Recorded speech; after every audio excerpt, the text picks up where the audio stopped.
हाय dear friends, welcome back. आज हम बात कर रहे हैं एनजेएससी की, नेशनल जुडिशियल अपॉइंटमेंट्स कमीशन। अगर आपने वीडियो देखा होगा, आज का न्यूज आपने कवर किया होगा, एक दो दिनों का न्यूज अगर आपने कवर किया होगा तो आपको पता चला होगा कि नेशनल जुडिशियल अपॉइंटमेंट्स कमीशन को लेके एग्जीक्यूटिव और जुडिशरी के बीच में काफ़ी खींचतान चल रही है इन दिनों। देखिए, बात करेंगे कि एनजेएससी आखिर है क्या। देखिए, नेशनल जुडिशियल अपॉइंटमेंट कमीशन जो है, एक ऐसा कमीशन बनाने की कोशिश की गई थी एनडीए गवर्नमेंट द्वारा, जो सुप्रीम कोर्ट और हाई कोर्ट के अंदर जजों की नियुक्ति करती, अपॉइंटमेंट करती, राइट। क्योंकि अभी जो सिस्टम है जजेस का अपॉइंटमेंट का, वो कॉलेजियम सिस्टम है, और कॉलेजियम सिस्टम जो है वो कॉन्स्टिट्यूशन द्वारा नहीं बनाया गया, बल्कि वो सुप्रीम कोर्ट के जजमेंट्स के द्वारा ही बनाया गया। मतलब वो जुडिशरी ने ही खुद ही बनाया है अपने लिए जज अपॉइंट करने की, खुद ही एक अपना उन्होंने व्यवस्था बना रखी है। तो इसको ख़त्म करने के लिए गवर्नमेंट ने 99th कॉन्स्टिट्यूशनल अमेंडमेंट एक्ट लेकर आई थी 2014 के अंदर, और उसी के अंदर नेशनल जुडिशियल अपॉइंटमेंट्स कमीशन बनाने की बात कही गई थी।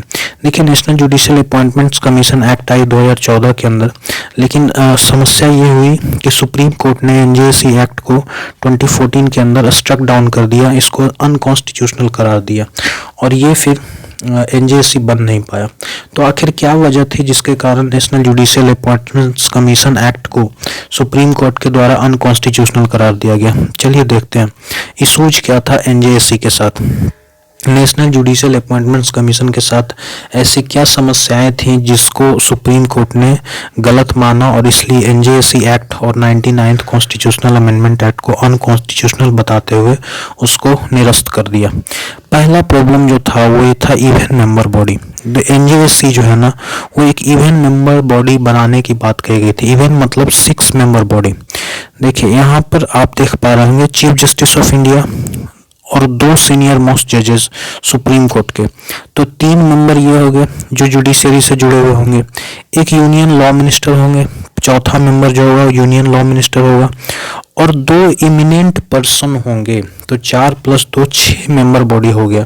अब देखिए, अगर जुडिशियल अपॉइंटमेंट्स में 6 मेंबर बॉडी होगा तो दिक्कत क्या होगा कि अगर मान लें कि किसी भी पर्सन की अपॉइंटमेंट के ऊपर मतभेद हो गया और 3:3 का चला गया मामला, यानी 3 लोग जो हैं वो बोल रहे हैं कि इस व्यक्ति को बनाया जाए, और 3 व्यक्ति बोल रहे हैं कि नहीं, ये व्यक्ति इस काबिल नहीं है कि इसको हाई कोर्ट या सुप्रीम कोर्ट जज बनाया जाए। तो ऐसे में जो है एक टाई हो जाता है, और टाई के केस में इसको कैसे फिर इस पर डिसीजन लिया जाएगा, ये क्लियर नहीं था मामला। और ऐसे जब केस होते हैं इवन मेंबर बॉडी में, तो जो चेयरमैन होता है एनजेएससी का, जैसे chairman chief justice of India होने की बात कही गई थी, तो चीफ जस्टिस ऑफ इंडिया को यहाँ पर कास्टिंग वोट नहीं दिया गया था।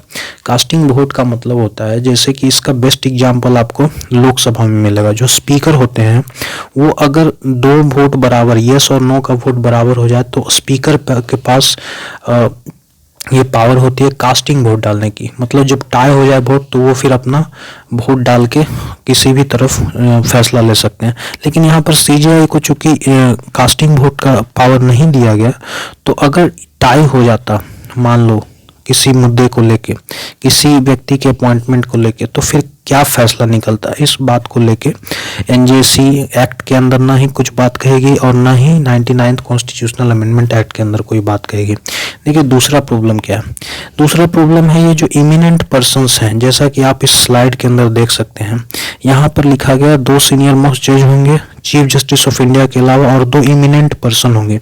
अब देखिए, इमिनेंट पर्सन कौन होगा, इसके बारे में कहीं भी नहीं बताया गया, न एनजेएससी एक्ट के अंदर और न ही 99th कॉन्स्टिट्यूशनल अमेंडमेंट के अंदर, कि आखिर उस व्यक्ति का क्वालिफिकेशन क्या होगा।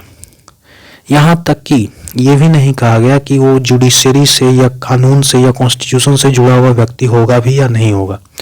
यानी कोई भी व्यक्ति इमिनेंट पर्सन हो सकता है। अब समस्या ये है कि आप किसी भी व्यक्ति को जिसको लॉ या जुडिशरी का फंक्शनिंग से कोई वास्ता नहीं है, वो आखिर कैसे हाई कोर्ट या सुप्रीम कोर्ट के जज की नियुक्ति कर सकता है? तो ये एक बड़ा प्रॉब्लम यहाँ पर इमिनेंट पर्सन को लेके हो गई। तीसरा जो प्रॉब्लम था वो अपॉइंटमेंट ऑफ सीजेआई को लेके थी। उसमें एनजेएससी एक्ट में कहा गया कि president shall appoint any senior most जज of the supreme court as chief justice if he considers fit. मतलब अगर उनको लगेगा कि वो फिट है व्यक्ति, तो उनको सीजीआई बनाया जाएगा। अब ये थोड़ा सब्जेक्टिव मामला है कि आखिर कौन से व्यक्ति फिट माना जाएंगे और कौन सा व्यक्ति अनफिट माना जाएगा, इस बात को लेके क्लैरिटी नहीं थी। तो इस बात को लेके क्लैरिटी न होने के कारण सुप्रीम कोर्ट को लगा कि ये जुडिशरी के अंदर जो है ना एक ओवर रीच होने की बात हो रही है कि लेजिस्लेचर या एग्जीक्यूटिव चाहता है कि जुडिशरी का जो इंडिपेंडेंस है उसको कर्टेल किया जाए, उसको कम किया जाए। इसी बात को लेके आप देखेंगे कि सीजीआई जो सुप्रीम कोर्ट ने एनजेसी एक्ट और 99th कॉन्स्टिट्यूशनल अमेंडमेंट एक्ट के सारे प्रोविजंस को निरस्त कर दिया और अनकॉन्स्टिट्यूशनल बता दिया। और अभी जो सिस्टम चल रहा है वो जजेस का अपॉइंटमेंट का, वो कॉलेजियम सिस्टम है। और कॉलेजियम सिस्टम में जो अपॉइंटमेंट्स होती हैं वो CGI chief justice of India और 4 सीनियर मोस्ट जज जो सुप्रीम कोर्ट के होते हैं उनके रिकमेंडेशन पर प्रेसिडेंट अपॉइंट करते हैं जजेस को। तो अभी फिलहाल ये सिस्टम चल रहा है और इसको लेके लॉ मिनिस्टर, वाइस प्रेसिडेंट सब में जो है बहसबाजी हो रही है, पूरा डिस्कशन हो रहा है, डिबेट हो रहा है। और ये मुद्दा थोड़ा अभी हॉट बर्निंग इशू बना हुआ है ना। तो इस वीडियो के अंदर हम यहीं पर रुकेंगे। और अगर आपको ये वीडियो पसंद आया हो तो आप ज़रूर लाइक करेंगे और इसको ज़्यादा से ज़्यादा शेयर करेंगे। Thank you very much.